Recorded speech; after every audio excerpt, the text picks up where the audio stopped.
ಏನು ಕಳೆದ 30ನೇ ತಾರೀಕು ಟ್ಯಾಕ್ಸಿ ವೆಲ್ಫೇರ್ ಅಸೋಸಿಯೇಷನ್ನ ವಾಟ್ಸಪ್ ಗ್ರೂಪಲ್ಲಿ ನಮ್ಮ ಒಕ್ಕೂಟದ ಜನರಲ್ ಸೆಕ್ರೆಟರಿ ಆದಂಥ ರಘುನಾರಾಯಣ್ ಅವರಿಗೆ ಕೊಲೆ ಮಾಡಲು ಒಂದು ರೂಪನ್ನು ಸಂಚನ್ನು ರಚಿಸಲಾಗಿತ್ತು. ಆ ಬಗ್ಗೆ ಅವರಲ್ಲಿ ಡಿಸ್ಕಷನ್ಸ್ ಆಗಿತ್ತು.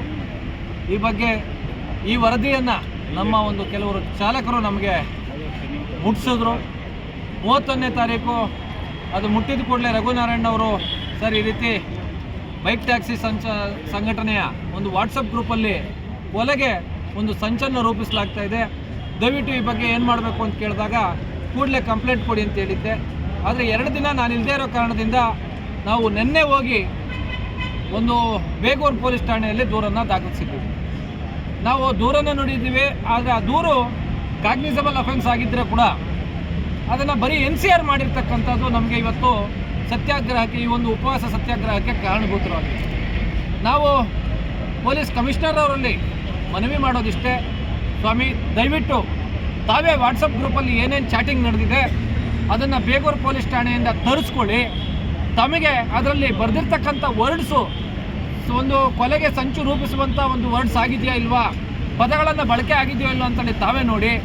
ಮತ್ತು ಅವರು ಮಾತಾಡಿರ್ತಕ್ಕಂಥ ಒಂದು ಮಾತುಗಳು ಯಾವ ಒಂದು ರೂಪದಲ್ಲಿದೆ ಮತ್ತು ಹಿಂದೆ ನಡೆದಂಥ ಘಟನೆಗೆ ಒಂದು ಊಹಿಸಿಕೊಂಡು ಆ ರೀತಿಯಾದಂಥ ಘಟನೆ ನಡಿಬೇಕು ಅನ್ನೋದು ಮಾಡಬೇಕು, ಆ ರೀತಿಯಲ್ಲಿ ಕೊಲೆ ಮಾಡಬೇಕು ಅನ್ನೋಂಥ ಒಂದು ಪ್ರಚೋದನಾಕಾರಿ ಒಂದು ಹೇಳಿಕೆಗಳೇನಿವೆ ಅದು ನಿಜವಾಗ್ಲೂ ದಿಗ್ಭ್ರಮೆಗೊಳಿಸುತ್ತೆ ಮತ್ತು ಆಘಾತಕಾರಿಯಾಗಿದೆ.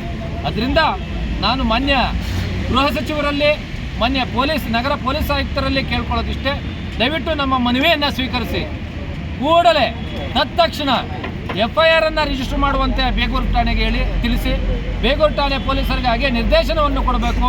ಅಲ್ಲಿರ್ತಕ್ಕಂಥ ಏನು ಅದು 3 ಜನರಿದ್ದಾರೆ, ಆದಿನಾರಾಯಣ್ ಆಗಿರ್ಬೋದು ಮತ್ತು ಶ್ರೀನಿವಾಸ್ ಆಗಿರ್ಬೋದು, ಶಿವಕುಮಾರ್ ಆಗಿರ್ಬೋದು, 3ರನ್ನು ಅರೆಸ್ಟ್ ಮಾಡಿ ಜೈಲಿಗೆ ಏನು ಅವ್ರು ಶೆಡ್ ಅಂತ ಹೇಳ್ಬಿಟ್ಟು ಪದಬಳಕೆ ಮಾಡಿದ್ದಾರೆ ಅವ್ರನ್ನ ಪರಪ್ಪನಗರದ ಶೆಡ್ಗೆ ಕಳಿಸ್ಬೇಕು ಅಂತ ಹೇಳ್ಬಿಟ್ಟು ಕೋರ್ಕೊತಾ ಇದ್ದೀವಿ.